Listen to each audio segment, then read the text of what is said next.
third video in my relationship workshop, The Keys to a Healthy Relationship. And in this video, we're going to look at the third key, which is the relationship dance. Okay, so in our relationships, we tend to engage in repetitive patterns of communication or interactions that can be thought of as a dance. Now, these dances can be healthy, where everyone involved gets their needs met, or we can be drawn into recreating unhelpful or damaging interactions from the past. And we do this because these feel familiar and therefore safe, even if they don't make us feel particularly great. So I'm going to give you a couple of examples of the common dances that I see in my clinic. So the first one is between Malcolm and Sue.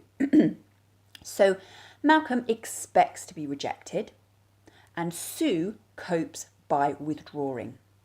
So in their dance, the more Sue withdraws, the more she triggers Malcolm's expectation for rejection. So the more he chases after her for reassurance that everything is okay.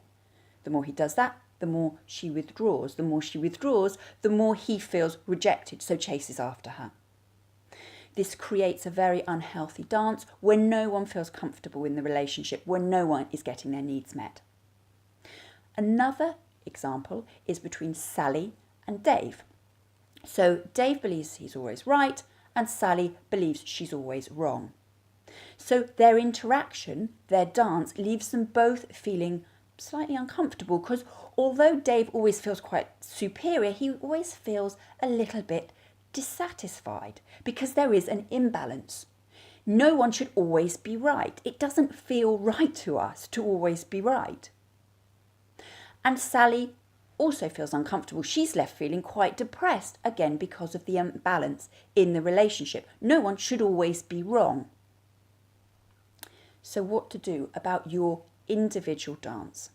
So first of all, you have to accept that both of you are involved. You are both equal contributors in your dance. You both bring something to the table. This means you're both responsible for the problem and therefore you're both responsible for the solution.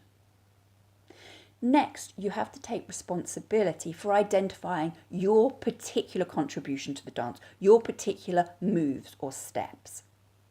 If you can do this, just identifying what you do can create some space so that you can step back and maybe start to do something differently.